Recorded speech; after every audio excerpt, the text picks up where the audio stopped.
এই 50 বছর যে প্রশ্নটা আপনাকে করার জন্য অপেক্ষায় আছে আমি মনে করি, 75 কেন হয়েছিল স্যার? ক্লিয়ার? 75-এ তোমার কি বয়স ছিল আমি জানি না, তবে আমার জন্ম হয় নাই স্যার। হ্যাঁ, তবে 75-এ যে মুজিব 70-এর ইলেকশনের সময় 72-এর আগে, মানে 71-এর মুক্তি সংগ্রাম শুরু হওয়ার আগে ছিল, তার চরিত্র ছিল এক ভিন্ন প্রকৃতির।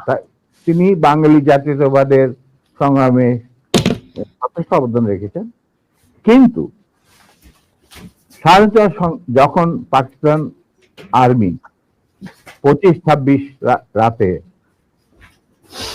মানে বাঙালিদের উপর, নিরীহ বাঙালিদের উপর শেখ সন্ত্রাসবাদ, অ্যাট্রোসিটি বলো, জেনোসাইড বলো চালালো, এবং যাতে লক্ষ লক্ষ হাজার হাজার শিশু, নারী, পুরুষ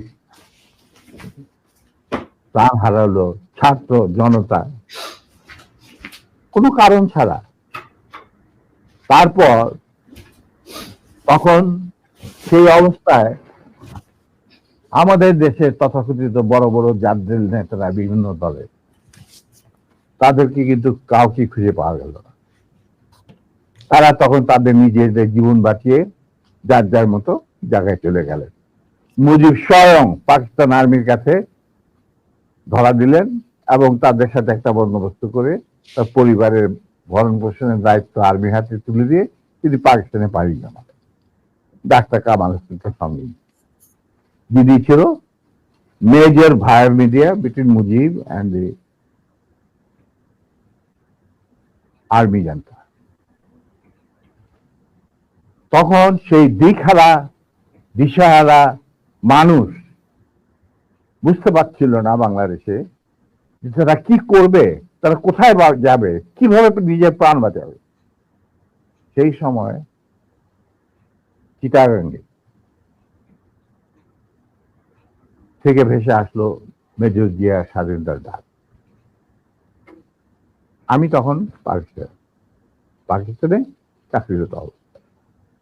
সেই ডাকে দেশের লোক একটা আলোর রশ্মি দেখলো যে হ্যাঁ, আমাদেরকে এইভাবে মরণের হাত থেকে বাঁচার জন্য আমাদেরকে যুদ্ধ করতে হবে। Simple is that.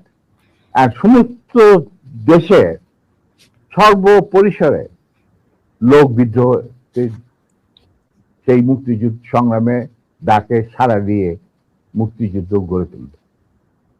আমরা ওখানে বসে থাকুন না, যারা পেরেছি, যাদের সাহস ছিল, যাদের দেশপ্রেম ছিল, যারা পাকিস্তানের আর্মি জান্তাদের নির্যাতন, নিষ্পেষণ, বৈষম্যমূলক আচরণের বিরুদ্ধে জানা ছিল,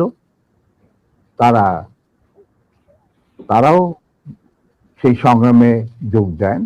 অনেকেই পালিয়ে এসে জীবনের ঝুঁকি নিয়ে